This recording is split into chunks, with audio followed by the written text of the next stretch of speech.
echa un fuerte cuando falta. Sí. Ya está.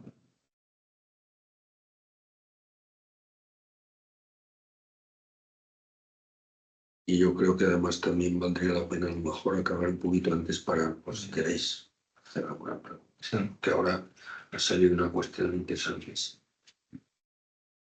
La señora.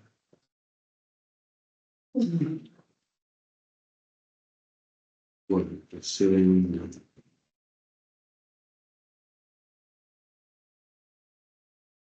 a ver, a mí me parece que el mesianismo cristiano tiene un rasgo muy característico que lo distingue de los otros mesianismos. En cierto modo también esperan, claro, una humanidad pues ya mejor, una humanidad nueva, tal, bueno, mejorada técnicamente, en el caso del transhumanismo, bueno, también el evolucionismo, pues obviamente habla de eso, de la especie humana, pues a partir de otras especies prehumanas, bueno, pues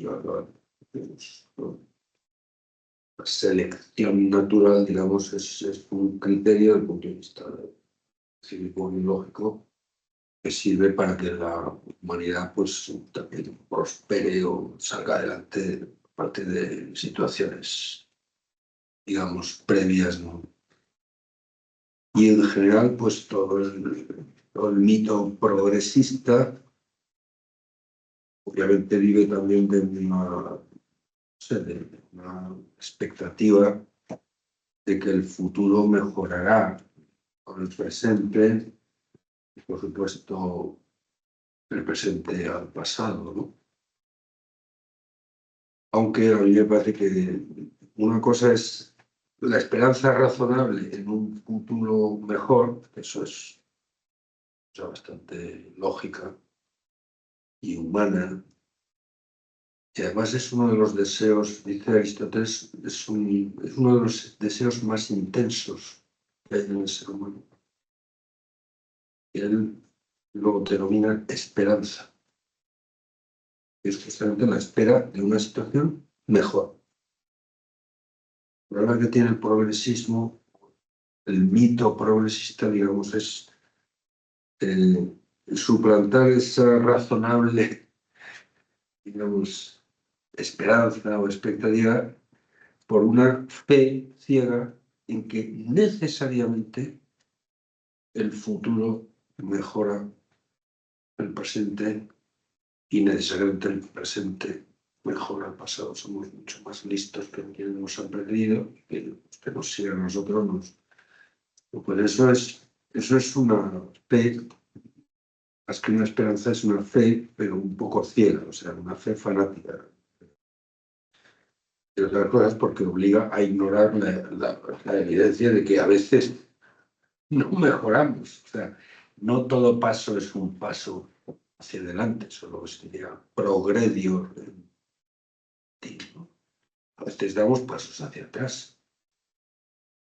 Y bueno, como pasa con todo lo humano, pues usted, todas las épocas hay de todo, hay cosas que realmente vale la pena dejar atrás por obsoletas o porque tal. Y sin embargo, a lo mejor hay cosas del pasado que vale la pena mantener, incluso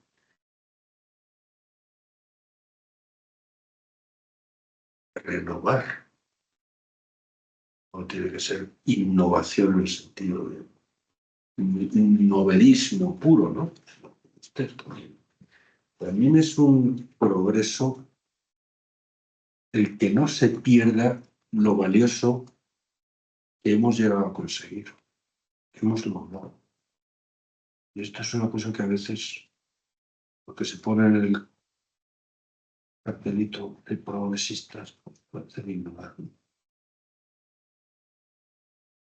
En fin, pero sí, es propio de todos estos humanismos, mejor dicho, mesianismos más o menos utópicos o distópicos, ¿verdad? Pues, bueno, el que muy fácilmente caen en una visión ideológica que ignora el presente y, por supuesto, también el pasado y mira de forma parabólica a un futuro supuestamente mejor que vendrá como resultado de cambios o de mejoras técnicas, como en el caso del transhumanismo, o de una mejora de la acción política, en el caso del marxismo, o de una mejora organizativa. Esto es muy propio de los alemanes, esto también es uno de los fibras de todo este proyecto alemán, ¿no? El pensar que aquí las cosas van a mejorar a base de que cambiemos la organización. Esto es, por otro lado, es una manía muy típica de los alemanes, todo lo de la organización. Hay una frase que les encanta decir a los alemanes que muestra que la cosa está perfectamente alles in Ordnung, como todo en orden, ¿verdad? Pues parece que ya está todo bien ordenado, bien organizado. Bueno, pero en el fondo son, ya digo, mejoras técnicas o mejoras sistémicas, ¿no?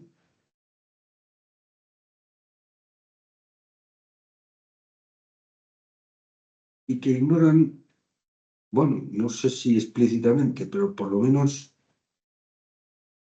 explícitamente, digamos, descuidan o no atienden esto que decía Ixarte, ¿no? Que toda mejora auténtica es automejora. Hay una, digamos, una utopía que es la menos utópica de todas, que es la utopía moral, ética, ¿no? O sea, intentar, intentar mejorar tú eh, es algo bastante más realista que intentar mejorar el sistema o la humanidad o, bueno, no sé. Y esto, bueno, Kant lo dice de una forma muy clara, ¿no? Bueno, y no solo Kant, los sabios griegos, sobre todo Sócrates, Aristóteles, a su manera también los estoicos, la virtud.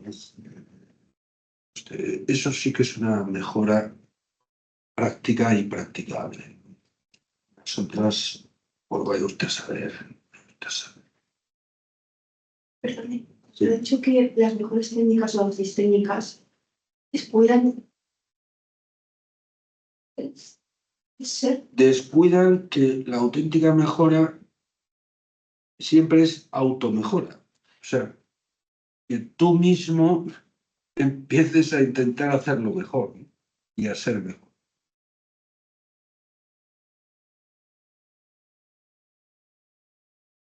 Eso también su escrito de ética, ¿verdad? Pues, que no hay ningún bien que pueda ser considerado restricción como bueno que el bien moral. Eso es lo que hace la buena voluntad, lo que llamamos voluntas moraliter bona, ¿no? Como la virtud, aunque él no suele llamarlo así. Alguna vez sí, pero no. Él siempre, o casi siempre, habla más bien en términos de moralidad, ¿no? Eso es lo que hace al hombre bueno de forma absoluta, simplíquita. Mientras que todas las demás bondades o mejoras siempre son secundum quid, ¿no? O sea, relative tanto. Que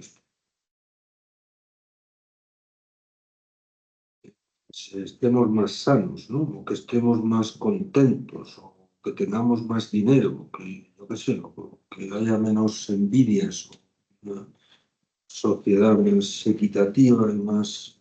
Todo eso, bueno, puede estar bien, pero, oye usted, en fin, creo que esto es, ya digo, el mesianismo cristiano es muy consciente de que el Mesías, puesto que nos, o sea, viene a mejorar la cosa, y viene a redimirnos, pero sobre todo nos libera no de un sistema alienante o de unas estructuras de poder injustos. Esto fue el error de muchos judíos, ¿verdad?, que malinterpretaron una predicación del reino. El propio Jesucristo deja muy claro que mi reino no es de este mundo, ¿no? Y está con Pilatos, el famoso pretorio, ¿verdad?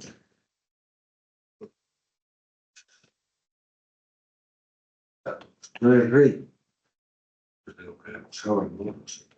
Sí, soy rey, pero no como tú te imaginas, como antes, generales y tal, no sé, de forma un poquito distinta. Bueno, y luego algunos cristianos, pero que continúan un poco con toda la cosa esta judaizante, pues, o sea, tardaron bastante tiempo y yo creo que incluso el propio cristianismo ha tenido una cultura cristiana, llamémoslo así, o la civilización cristiana, pues ha tardado bastante tiempo, yo diría que casi 2000 años, ¿no?, en llegar a una percepción. Parece que a día de hoy sí que tenemos bastante nítida, pero no mucho antes, y usted, de lo que significa el reinado de Cristo como algo que, pues, usted no es meramente la civitas cristiana, y que no es un régimen político que pueda calificarse cristiano, ¿no? Bueno, durante muchos siglos pues era la monarquía, digamos, esto de derecho divino y tal, toda la cuestión de las investiduras y todo este tema, ha sido un lío del patín durante milenios. Bueno, ahora mismo ya, gracias a Dios, pues por el Concilio Vaticano II, que es bastante claro esto. Bueno, en el fondo la propia predicación de Cristo lo deja claro. Usted, muy en concreto las cosas que dice Pilatos. Y sinóptica, tal, pero clarísima, nítido. Y antes ya había dicho que usted da al César lo que es del César y a Dios lo que es de Dios. Y no al César lo que es de Dios, ni a Dios lo que es del César. Bueno, claro, a cada uno lo suyo. Justicia. Pues llegar a una comprensión, digamos, cabal de lo que eso significa y las consecuencias también sociopolíticas que tiene eso, pues, ha sido una tarea fácil para el cristianismo. Ha costado milenios y guerras y mucha violencia, aunque es verdad que ha habido mucha más violencia en otros contextos donde estas referencias no existían. Eso también hay que decirlo, ¿eh? Hay gente por ahí que se le llena la boca diciendo que, bueno, o sea, que no ha habido barbaridad, o guerra o salvajada, en la historia humana que no la hayan cometido gente que llevaba un crucifijo en la mano y la espada en la otra. Y es verdad que ha habido gente con el crucifijo y la espada y que ha hecho barbaridades. Pero desde luego ha habido muchas más barbaridades en gente o que llevaba la media luna o que no llevaba nada, que eran ateos. El ateísmo, sobre todo en la edad contemporánea, ha traído muchísima más violencia que la creencia cristiana. Vamos. Y negar eso es ponerse gafas de madera. O sea que hay auténtica factoría, gafas de madera, sobre todo en Francia. Pero bueno, alguna vez habrá que empezar a salir contundentemente frente a esta majadería. De que la Revolución Francesa ha sido, digamos, se nos ha traído la racionalidad y los buenos alimentos y la concordia y la universalidad.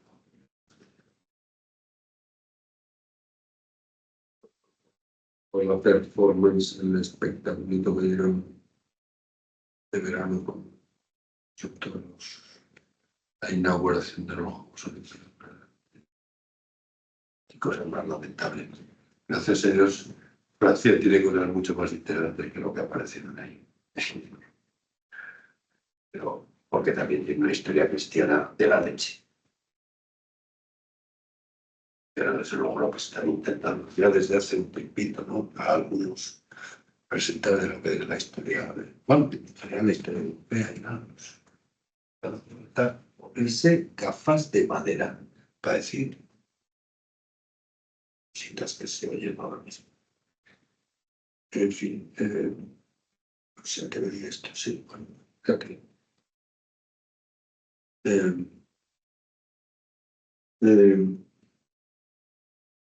Y claro que, bueno, y no es completamente injusto, ¿verdad?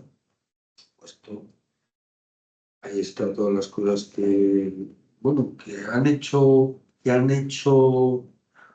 puesto de relieve algunos aspectos muy interesantes de la teología de la liberación. No precisamente todo el elemento derivado del marxismo, pero sí algunas cosas que subrayó Ratzinger antes de ser Benedicto, en dos documentos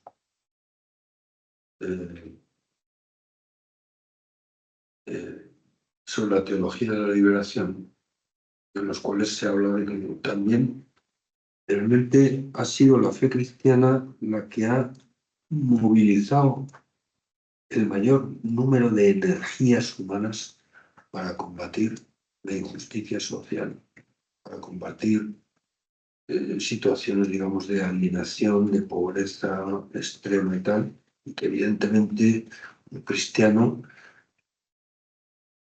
precisamente por ser cristiano, es el que está más motivado y más impulsado por su fe, digamos, para hacer algo para evitar la pobreza, la discriminación injusta.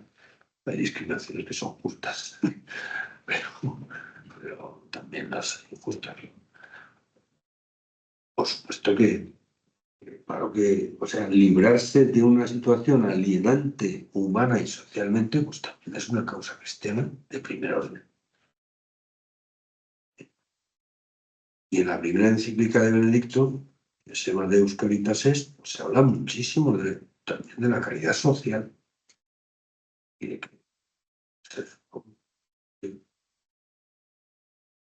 es luego el cristiano no puede de ninguna manera conformarse con. Pero junto con eso, hay que entender también que la libertad o la liberación que nos ha traído Jesucristo, sobre todo digamos, con su pasión,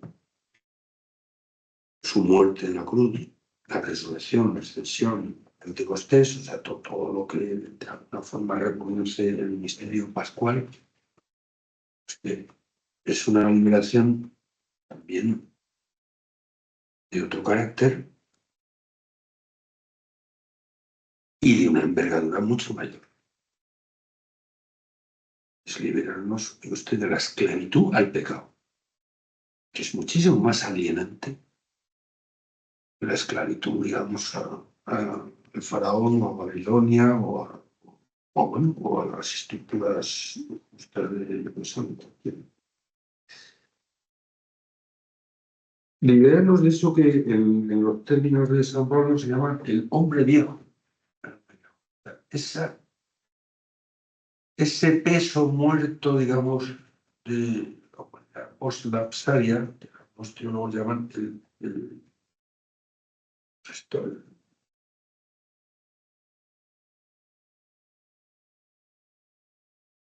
No propiamente la inclinación al pecado, el fomes peccati, dice San Agustín. O sea, eso realmente no. O sea, estaremos libres de eso cuando estemos en el cielo o en el purgatorio, si por la misericordia de Dios llegamos, ¿no? Pero mientras tanto, no. Esa inclinación. Pero una cosa es, vuelvo un poco a lo que salía ayer con motivo de esto de la libertad moral. O sea, una cosa es tener tus inclinaciones y otra cosa es que esas inclinaciones te tengan a ti. O sea, tú puedes vivir y además tienes que convivir con algunas inclinaciones que están un poco desajustadas.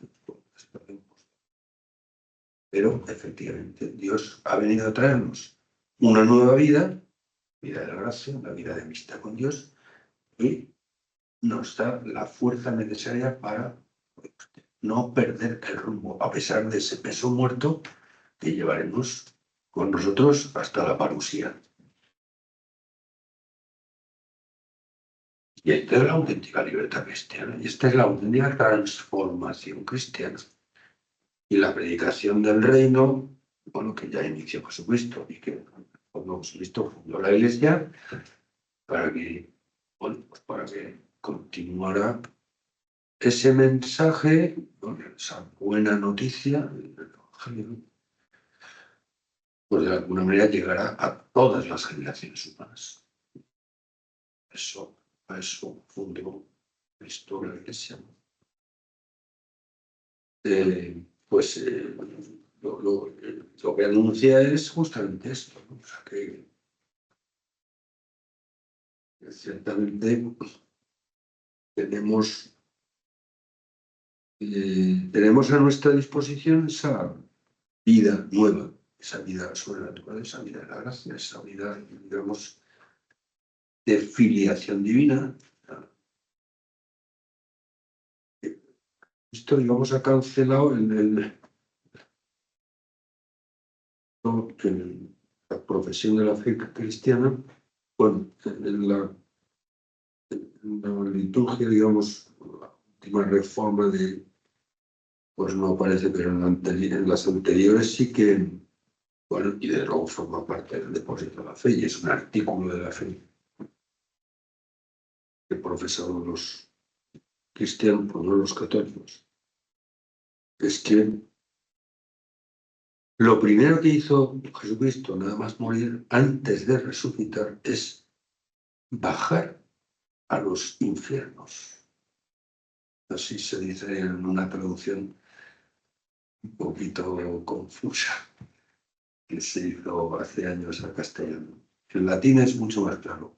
Descendit ad inferis. Descendió a los lugares inferiores. Que normalmente se entiende por infierno es otra cosa. No, descendió al seno de Abraham, por lugares inferiores donde estaban esperando, digamos, justamente la venida, la redención de Jesucristo, pues claro, todos los justos de Israel, por el Antiguo Testamento, está quien hay Abraham, Moisés, Jacob, Isaac, y bueno, por supuesto, los macabeos. Yo tengo una devoción ahí, ¿no? A la mamá de los hermanos macabeos. ¿Recuerdan, no? Estremecedora, ¿no? El capullo este de Nabucodonosor, ¿verdad? Le dio bueno, por obligar a todo el mundo a que le rindiera culto de latría a él. Y claro, pues, los judíos, los israelitas, pues, observan además las cosas que están más, digamos, más claramente condenadas, sobre todo en el Levítico, en Deuteronomio y los números, claro, pues, la idolatría y la blasfemia. la abominación en el culto. Y claro, pues claro, los justos de Israel, pues efectivamente, al príncipe terreno hay que, digamos, hay que tenerle, o sea, y esto también el cristianismo siempre lo, o sea, es parte de la virtud de la justicia, incluso de la virtud de la religión, digamos, el, el respeto por las autoridades legítimamente establecidas. Y esto siempre los cristianos han rezado por el príncipe y en su momento por el César que les perseguía a muerte. Los 3 primeros siglos del cristianismo, que usted, César, era el tío que le llevaba pues, a los leones ahí a los cristianos. ¿No? Decían el propio Nerón, ¿verdad? Bueno, y sin embargo, pues los cristianos tenían la obligación de dar al César lo que es del César. Y al César hay que... Usted. Pero una cosa es rendirle culto, digamos, o sea, tener respeto, incluso veneración, rezar a Dios por él, y otra cosa es rendirle un culto de latría, o sea, de adoración, que es lo que tenían los césares, estos capullos, y mucho antes, ¿verdad? Pues, o príncipe, o reyes, duelo como tal. Y entonces esta santa mujer, pues que fue durante un martirio barriga, que ver morir a todos los niños, uno detrás de otro, empezando por el mayor hasta el más pequeño, descuartizados, ¿verdad? Antes que regar de llave o rendirle culto al capullo este. Yo estoy seguro de que esta Santa Señora y todos sus hijos, ¿verdad? Pues estarían allí, claramente en primera fila de segunda, pero no sé. Ovid, vamos, también seguro que no digamos nada, el santo Job, ¿no? Pues seguro que estaba allí también. Bueno, pues eso fue lo primero, esos fueron los primeros los que estaban.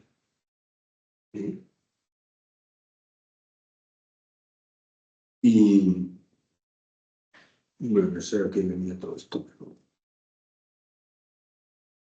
De bajar los infiernos. ¿Eh? De descender a los infiernos. Esto, sí, sí. O sea, que realmente es una liberación de la alienación más alienante, valga la redundancia para el ser humano, que es usted.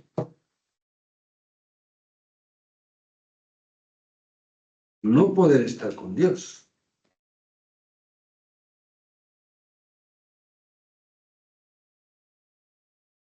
Santo Tomás de Aquino explica muy bien que, digamos, que en toda criatura hay un apetito natural de Dios. O sea, una tendencia insensata, así lo llama él.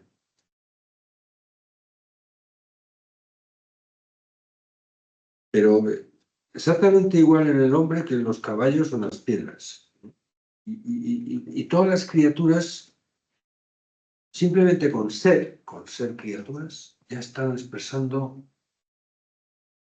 ser y con su modo de actuar de una forma insensata, o sea, sin darse cuenta la mayor parte de ellas, que son conscientes, y están expresando la majestad de Dios creador y su suprema inteligencia y bondad, ¿no? En el caso del ser humano, pues claro, tal creado a imagen y semejanza de Dios y por su naturaleza racional, pues está llamado a que esa tendencia a Dios sea consciente y sea no insensata, sino sensata. Aunque antes que esa respuesta consciente y libre del hombre a Dios, en forma de culto a Dios, religión, o sea, de expresar la gratitud por habernos creado, Por tanto, por habernos dado todo lo que tenemos, porque evidentemente sin quien nos ha dado el ser, nos ha dado todo, porque sin ser no hay nada, ¿no? A raíz de nuestro ser, le debemos absolutamente. En el fondo, la religión es una respuesta sensata, no insensata, sino sensata, racional y libre, a esa religación ontológica que establece el acto creador. Y por tanto, el ser humano puede, oye usted, rendir ese culto no de una manera puramente material e insensata, como lo hacen las piedras, las focas o los caballos, sino, en primer lugar, te digo, por el puro hecho de ser, el hombre también está rindiendo a Dios ese culto de forma, digamos así, insensata, pero además está llamado a eso que llaman los teólogos una gloria formal, no meramente material, sino una gloria. O sea, y eso es probablemente la virtud de la religión, ¿no? Una forma de justicia, dice Santo Tomás, una justicia potencial. Justicia, digamos, que nunca llega al débito estricto, nunca podemos cancelar la deuda que tenemos con Dios, o sea, nunca podemos devolverle lo que nos ha dado, que es. Pero al menos es justo el reconocernos en deuda con Él. Y en eso consiste la religión. Homenaje de alabanza, de gratitud, tal.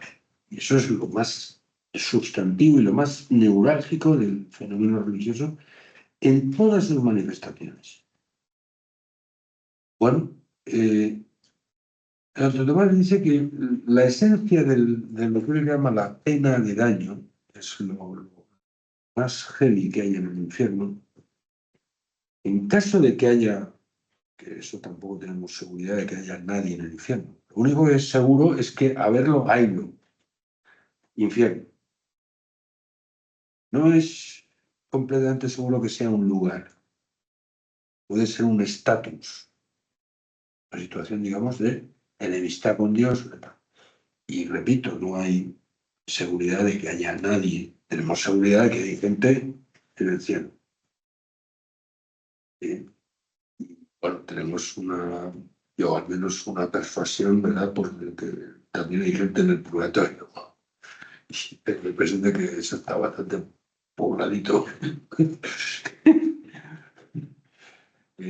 Pero no podemos asegurar ni siquiera de Judas, ¿verdad? Ya sabes si en el instante, en un pensamiento de se convierte, no sé, de Guevara, ¿no? Incluso el propio Hitler, ¿no? Probablemente purificarse bastante antes, ¿no? Pero a lo mejor no. Stalin ya tengo más dudas, pero bueno, es perfectamente posible. En todo caso, o sea, lo esencial de la pena del infierno, esto sin perjudicar que haya alguien que esté sufriéndola, bueno, sí que tenemos también, que es un dato revelado, la seguridad de que al menos están los ángeles, o sea, Satanás.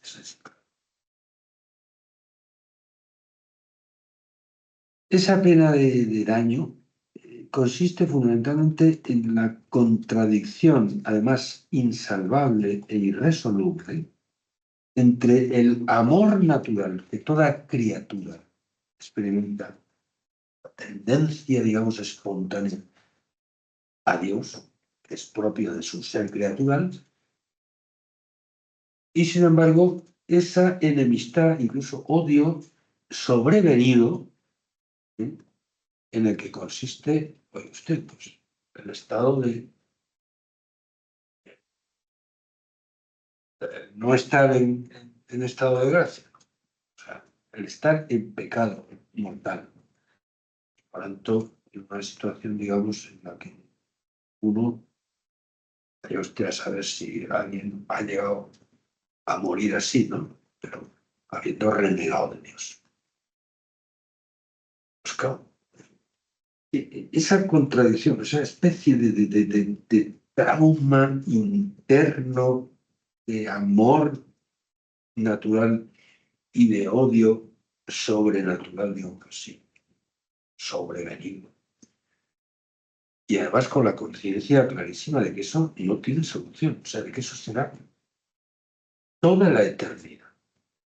Eso es la esencia misma del...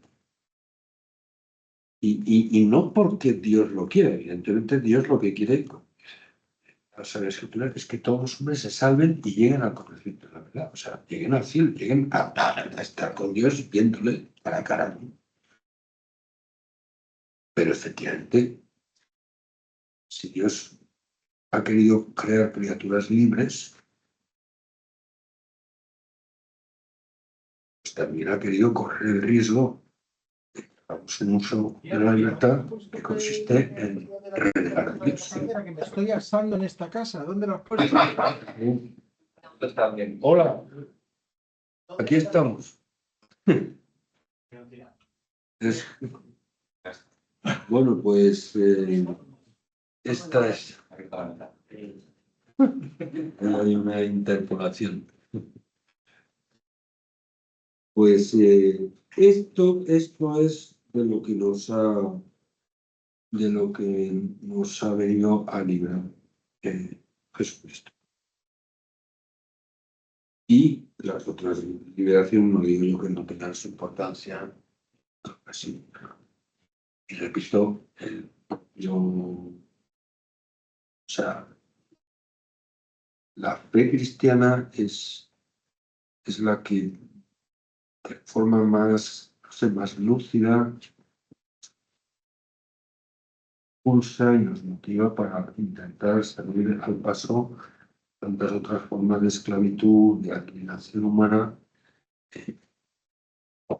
pero lo que no tiene mucho sentido, y este es el error de algunos teólogos de la liberación, ¿verdad? Pues es pensar exclusivamente en librarse de la esclavitud al César, bueno, al reyezuelo o al sistema, como se llama, y se van a ignorar esto, que coño que es lo mollar, ¿no? O lo heavy. En fin, yo el asunto este de la transformación cristiana lo veo en esta clave, pero ya está bien. ¿Qué ven ustedes?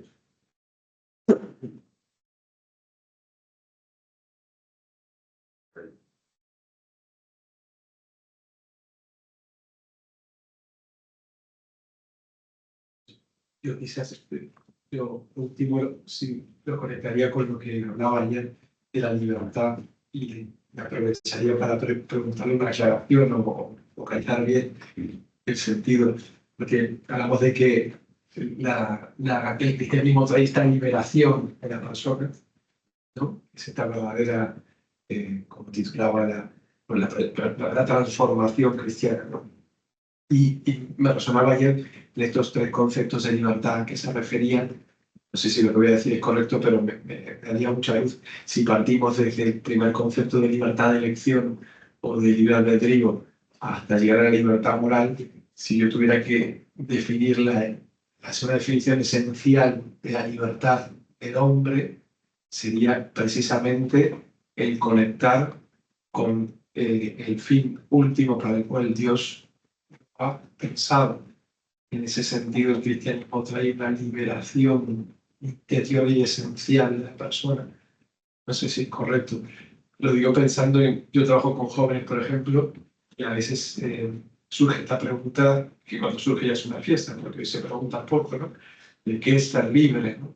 Y al final y al cabo, si yo me quedo con lo del libre albedrío, les hago un flaco favor, ¿no? Porque a veces esa libertad de elección les lleva a la esclavitud. Sin embargo, definir la libertad como elegir bien, elegir aquello que te conecta con el proyecto para el cual tú has sido creado, sí que les hace justicia, ¿no? No sé si me explico. Estoy totalmente de acuerdo. Estoy totalmente de acuerdo. Lo que pasa es que, efectivamente, todo esto Tiene sentido, claro, si uno acepta la revelación cristiana. Es que todas las consideraciones que salieron un poco ayer eran más bien desde el punto de vista, digamos, natural o algo así. Pero si le planteamos Esto ya es un planteamiento claramente sobrenatural, basado en la fe cristiana, la revelación de Dios. pero se podría plantear como una antropología cristiana o Desde antropología. Y yo creo, vamos, con Tomás de Aquino estoy totalmente de acuerdo que la gracia no destruye la naturaleza, sino que la presupone y además la eleva. Y en mi caso, no sé qué diría Chema, pero bueno, estaría de acuerdo. En mi caso, desde luego, a mí me parece que un planteamiento, digamos así, meramente natural de la libertad, que al menos no esté abierto a escuchar el mensaje de la liberación cristiana, la libertad que nos ha traído Jesucristo, no solamente se queda corto, sino que acaba traicionando la propia libertad natural humana. O sea, acaba destruyéndola. Y eso se ve, por ejemplo, muy bien en Rousseau. Bueno, quizá también en otros, pero en Rousseau, al menos a mí me parece.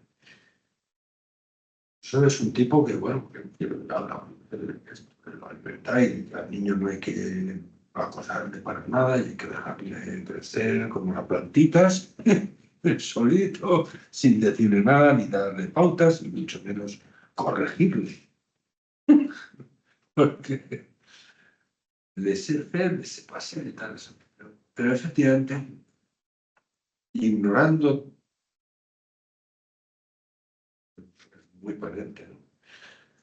Pues todo lo que el cristianismo sabe sobre el pecado original y presente la redención cristiana, pues efectivamente lo de Rousseau, que a lo mejor aparentemente podría parecer una propuesta, no sé, puramente naturalista, ¿no? Y de hecho, él habla mucho por eso del estado de naturaleza, como el estado, digamos, de casi como de justicia original, o el estado del buen salvaje. O sea, el estado óptimo de tal, pues ve usted, el buen salvaje es un capullo integral, ¿no? Bueno, eso ya lo dirá quizá mucho más claramente Locke, perdón, Hobbes.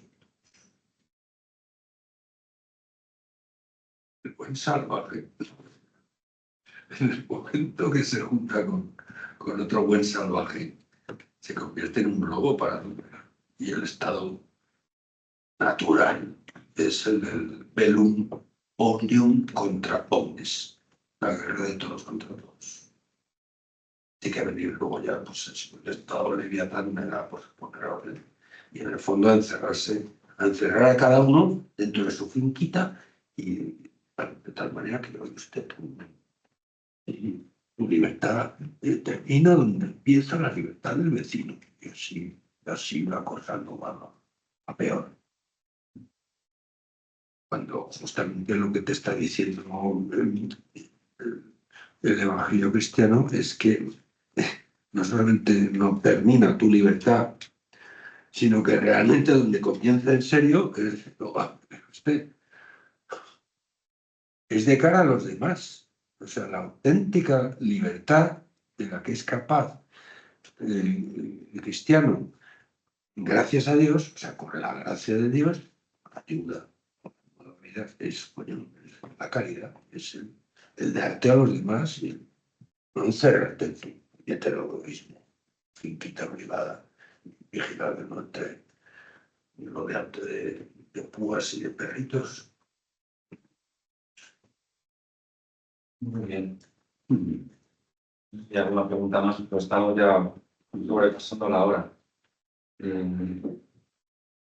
Pues nada, un gusto grandísimo. Bueno, tenemos el... Aquí, al final de Yo no quería interrumpirte, pero dije, esta clase Hombre, tan interesante que no se va. He visto que ha publicado hace muy poco el un Real librito de ética, sí. de ética. ¿De ¿De qué va la la- ética? Así se llama. Es un título así un poco chusquillo, pero bueno. Muy bien. Pues